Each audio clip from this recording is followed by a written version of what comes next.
Hello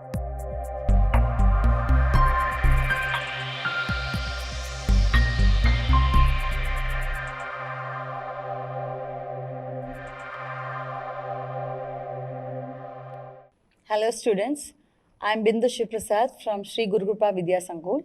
Today I am discussing about a topic grammar is the figure of speech, and figure of speech is actually very easy, but many students feel it as difficult.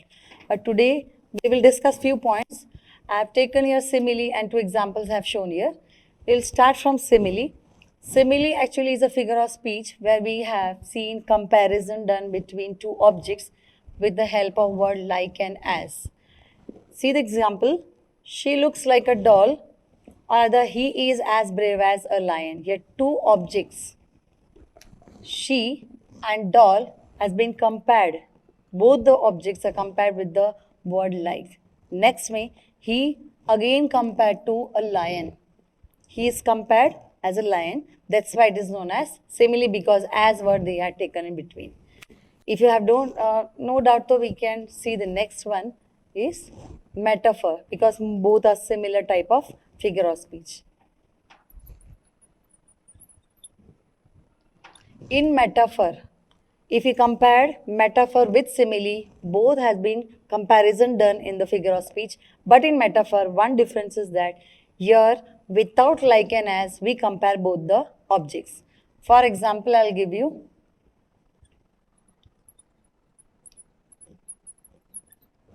See both the subjects, both the examples. Here like is used, and without like or as I have written this sentence. That means comparison is done in both the figure of speech, but the main difference is that here with like and as, and here in metaphor we can see without like and as. I hope you have cleared both the topics. See the next one.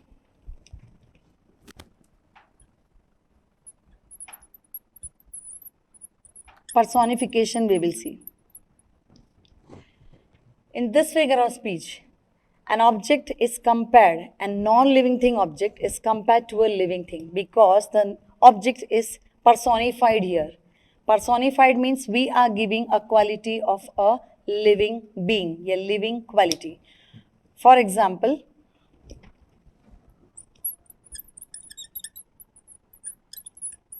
a fan is working, either we can say moving. Here a fan is non-living thing, but then too we say a living quality to a fan, and that's why it is said personification, as it is personified. Another, because always non-living thing I won't say. Another example I'll show you where it is a living thing, a flower. Yeah, the flowers. Flowers dance in the wind. Oh, okay. Now flowers dance. Focus on this word. Flower is a living thing. Then too it never moves from one place. It is stable. Then too it is said flowers dance in the wind. And here flowers is personified and said to be dance, which is a human quality. Okay. Next one again. Hyenas smiles merrily. Now again another animal has been taken here, and it is personified and saying to be smiling, when hyenas or any animal can never smile and never show their emotions. So hyenas smile merrily. They are smiling also, plus very happily they are smiling. So again emotions have been given to hyenas, and that's all three examples we can say it is a personification. Again, I hope so you have cleared all these three topics. If you have any doubt, you can ask me later on once more. Okay, the first 3 points, whatever we had discussed, I hope so you don't have any doubt in it. If you have, you can tell me anything what about you felt, any doubt in my comment box. Now next one we will discuss about antithesis. Now antithesis is a figure of speech where you can find two opposite ideas or words in a same sentence. First of all, you read the sentence, find out what two opposite ideas or words the sentence shows us. For example, I have given you Life is full of hope and despair. Now, this is the sentence you got in the exam for suppose. Imagine in this sentence, what you find two opposite ideas of word is hope and despair. Hope is something positively they are giving, and despair is something as negative feeling comes out. So both the opposite ideas are present in the sentence, but and a big difference is there. That and or any other word comes in between two opposite ideas. This is the main difference you can guess with the comparison of oxymoron. So antithesis में when two opposite ideas there in between many or few word या any one conjunction you can find in between. See the next example is he finished his career before it begins. If you see finished and begins are the two opposite ideas here.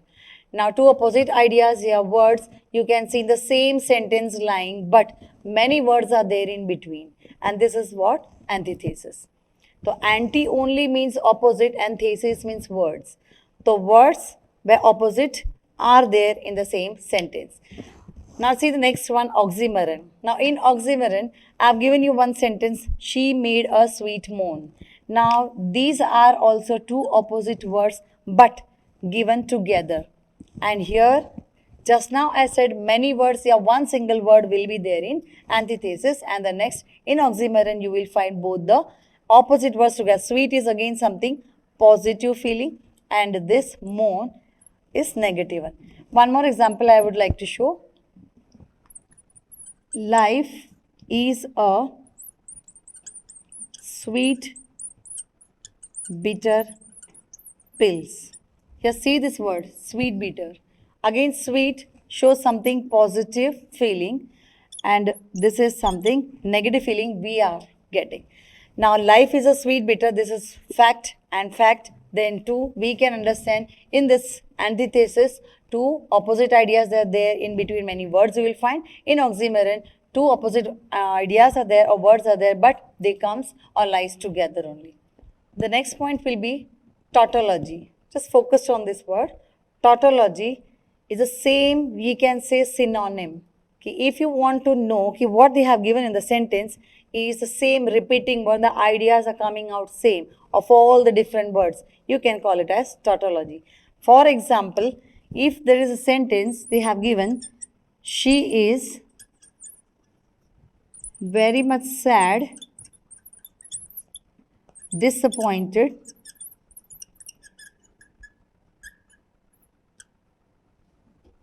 and sorrow.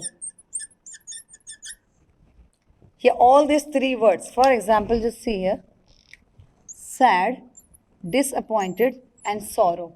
These all three words shows, gives only one idea and that is, she is very much sad.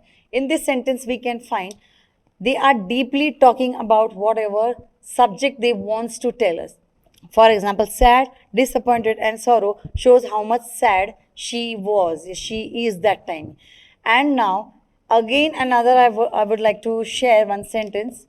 Yeah, maybe she is very happy. She is very happy and delight.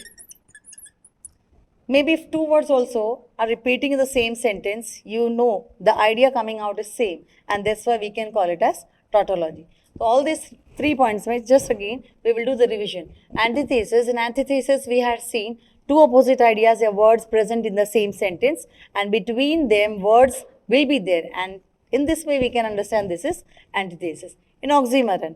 Oxymoron may again the same thing, two opposite ideas are present in the same line but comes together. This is the difference also. The antithesis and oxymoron, I hope so you understood. Again, next is the tautology. In tautology, we had seen many words they are repeated, but the ideas coming from the sentence is same. All over it is same. The meanings are same. And that's why it is known as tautology. Okay, students. Next, our figure of speech will be alliteration. Most of the people like this one. It's very easy for you people to identify. Now, as you know, in alliteration, we only focus on the first letter of the word whenever it is repeated more than 2 times. For example, I'll say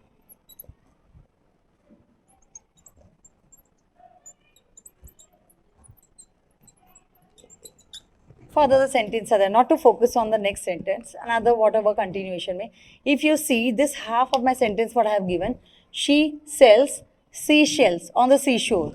So what is the main pronunciation you can listen? Yeah, what are the sound always repeating? Is the word, the letter and alphabet we can say S. Not to see this part, only you have to focus is on the starting letter of the word, that particular word. S, the starting of the word ka S, you have to focus, not this one, the end part or the next part. That you don't have to see the starting letter whenever it is repeated, the same sound or alphabet comes. It's very easy to identify that it's alliteration. In each and every poem, you will find numerous examples of alliteration. Next, one more for example I would like to give.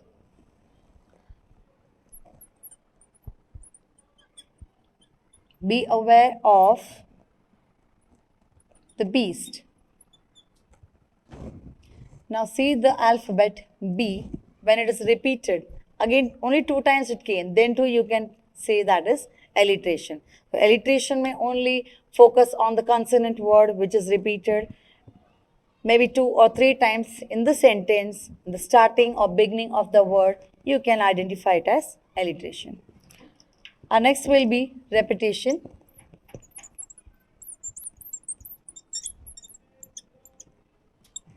Now in this figure of speech, again another easy one for you. In this repetition you can find word itself. Here just focus, I told alphabet here to letter. In repetition you will find the whole word repeated twice or more than that. Water, water, everywhere. It's very easy to find. The water word is repeated twice in the same sentence. You can call it as repetition. Again another word, rain, rain, go away. The words rain, it is repeated twice and that's why we can call this figure of speech as repetition. Only you have to focus the spelling what they have given, repeat, the word repeated but the spelling will be different. R-E-P-E-T-T-I-O-N, T-I-T-I-O-N, repetition. So I hope so this too, figure of speeches, you felt very easy. You can identify. In antithesis, you have to focus on the alphabet or letters, and in repetition, you have to focus on the whole word which is repeated in the sentence, only for the poetic device. Next one.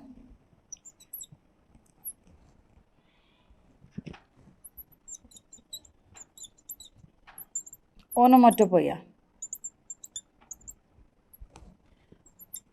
Onomatopoeia only means sound.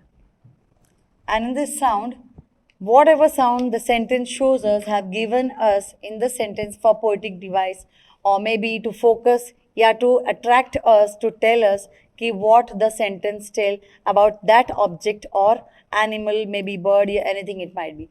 Maybe of water also. If water splashes on the person, in this sentence, what you will focus upon? It is the sound given of water or splashing. Splash tells us this is a sound, and for sound we will say the figure of speech is onomatopoeia. Maybe for example they have directly not given you any sound, but then too they said the dog barks on the road. The dog barks on the road. Here the sound of the dog, the barking sound of the dog shows the sentence is telling us there is a sound present in the sentence, and that's why we can call it as onomatopoeia. So maybe this is also another easy form for you. Each and every figure of speech you can identify like a new child in your own class. When he or she comes, how you will identify these different types of figure of speeches. So again these three I hope so you understood well.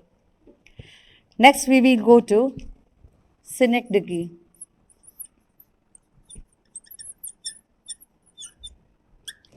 Now see in Synecdoche, the thing we have to find is only a part for the whole. They will never give us what they are talking about in the sentence is as a whole. maybe they will use only a small part of it, and we have to identify, guess and understand that that part does not mean only for that particular part, but it refers to the whole. For example, I'll give you, in this figure of speech, the sentence they might say, per head charge is rupees 50. Now in this sentence, what you can identify, what you can understand, what they have given, per head means single head. It doesn't mean only head. It refers to the whole body, and that's why this is a part. Part for the whole, and whole here refers to the body. Now if suppose you are going to the theater and you don't know what is the charge for per head, and you people are more than 2 or 3, so you have to do the calculation. For this you will say, you will ask the counter, in the counter the person you will ask him what will be the charge for per head, and suppose he say whatever, so he is saying 50. You can identify your head refers to the whole body for the person itself, not only the head will go outside. So this is what Synecdoche. In the same way, whole is said for the part also. Okay. Okay, our next figure of speech will be euphemism. Now see, in this figure of speech, it's a euphemism in such a figure of speech. If you want to present an idea which you feel it's very sad and negative feeling is coming out, or directly you will not use the same thing. You will present it in the opposite manner, in a pleasant way. Unpleasant manner ko you have to present in a pleasant way, so that the person should not feel bad directly if you, whatever you want to speak to him. For example, I'll write, my friend is too good to reveal my secrets out. Now see, in this sentence, I am directly pointing to my friend who is revealing all my secrets to my other friend. But how I have presented the way, it is my friend is too good. This one shows the opposite idea, which the unpleasant thing I want to say, but I am presenting in a very good way. The person should not feel bad in that way. My friend is too good to reveal all my secrets out in front of all. Now euphemism, again I want to clear you that maybe in such a sentence you will feel that the person is not telling you or pointing you, you're directly telling you the unpleasant way में, या bad manner, but always it would say something opposite idea to make you happy, and directly he will clear you what the thing is, and we will also understand the person whatever he is saying, that is not the positive idea he is telling for us, only taking the help of the positive words to present in front of all. So I hope so you are not confused and you are clear in this figure of speech, because this is the only one maximum we people use. Always we are using outside, or we should also use, because they should not feel bad whenever we are publicly speaking to others. Next one is irony. Now in this irony, in the starting only, the same way euphemism and irony totally different it is. But we should not confuse, because both are the same thing, opposite ideas may we present the thing.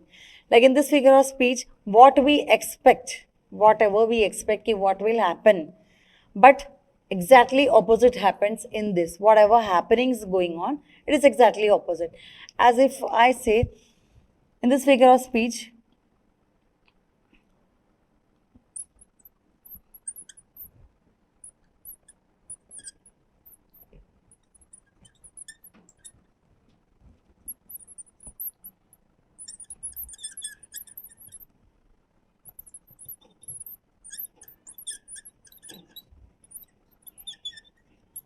see in this sentence, I was thinking, I felt, I imagine that maybe today it will rain.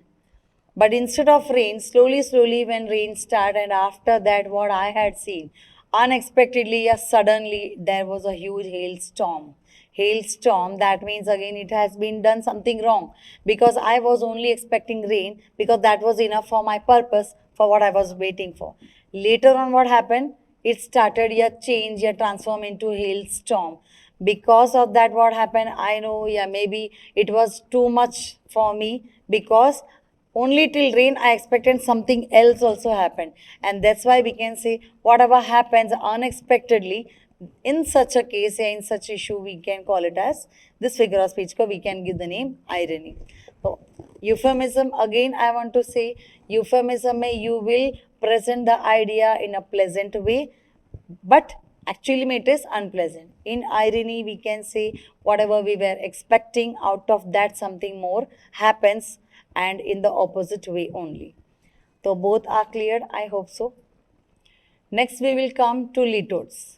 Now see, in litotes, in this figure of speech, this is again new for many people, and it comes also in exam, maybe in options you can find this types of, all these types of figure of speeches.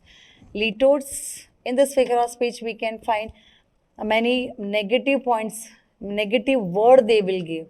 The sentence will be made negative only, but the idea, whatever they want to say, it will be positive. For example, I'll say, he is no fool. He is no fool. He is no fool, that means no, a negative word is there in the sentence, but the idea coming out from this sentence is that he is a very clever person. The idea came out of cleverness.